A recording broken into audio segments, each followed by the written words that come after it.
Assalamualaikum warahmatullahi wabarakatuh. Selamat pagi, izin Ibu dosen, Bapak dosen yang terhormat. Perkenalkan saya Muhammad Rosadi Karitanza, NIM 2074201066, ingin mempresentasikan apa-apa yang telah saya kerjakan minggu lalu. Pada kesempatan kali ini saya akan mempresentasikan tentang legal opinion pajak. Di sini saya akan mengupas-ngupas atau menguliti kasus.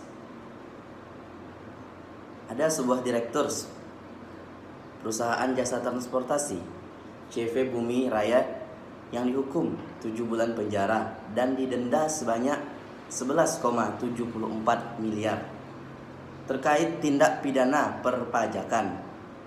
Terdakwa menyampaikan hasil surat pemberitahuan masa pajak pertambahan nilai PPN dengan isi yang tidak sesuai dengan pernyataan. Perbuatan curang ini yang dilakukan membuat faktur pajak yang tidak berdasarkan transaksi ekonomi yang sebenarnya. Karena itu, pelaku terbukti melakukan tindak pidana melanggar pasal 39 ayat 1 huruf C junto pasal 43 Undang-Undang Nomor 6 Tahun 1983 tentang ketentuan umum dan tata cara perpajakan yang telah diubah dengan Undang-Undang Republik Indonesia Nomor 16 Tahun 2000. Setelah saya memaparkan kasus perpajakan di Indonesia, kini saya akan membahas dasar hukum perpajakan di Indonesia. Berikut ini berbagai dasar hukum yang mengatur perpajakan di Indonesia.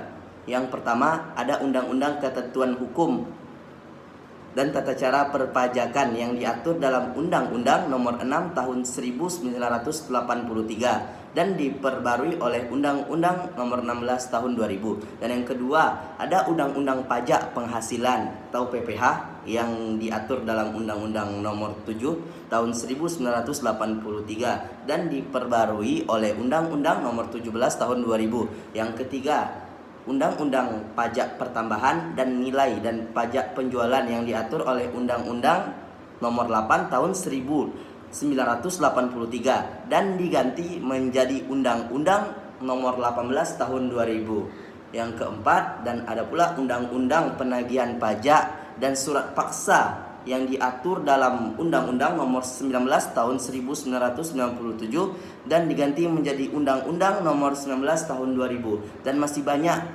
yang lainnya, tidak bisa saya sebutkan satu persatu. Dari beberapa sumber yang sudah saya dapatkan, saya dapat menganalisa sekalipun pungutan pajak sudah diatur oleh pemerintah dengan undang-undang sebagai dasar hukum yang jelas, publik tetap menilai pungutan pajak masih saja tidak memenuhi rasa keadilan dan dirasa amat memberatkan, sehingga tidak sedikit orang yang malas untuk membayar pajak. Contoh pada putusan MK nomor 77/PUU/tahun 2010 mengenai pengujian atas Undang-Undang Nomor 12 Tahun 1985 tentang pajak bumi bangunan menjadi bukti betapa masyarakat menginginkan kepastian dalam pungutan pajak yang ada di Indonesia.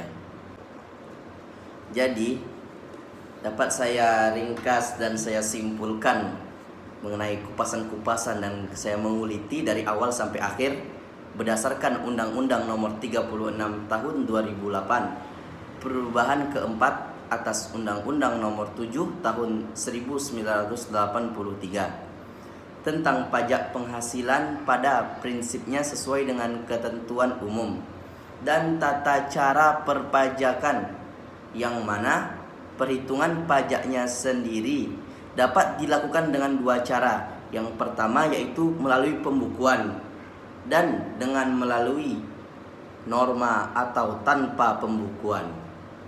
Penyampaian pajak dengan pembukuan dilakukan sama dengan pembukuan pada umumnya, yaitu dengan melampirkan laporan laba rugi pada saat pelaporan pajak. Perhitungan pajak dengan norma adalah sebuah pedoman penentuan penghasilan bersih pajak golongan tertentu yang tidak bisa menyelenggarakan pembukuan pada umumnya. Baiklah, demikian hasil yang telah saya presentasikan. Semoga apa-apa yang telah saya presentasikan pada pagi yang berbahagia ini dapat dicerna dan dapat dimaklumi. Atas kekurangan-kekurangan lebih kurangnya saya mohon maaf. Wabillahi taufiq wal hidayah. Assalamualaikum warahmatullahi wabarakatuh.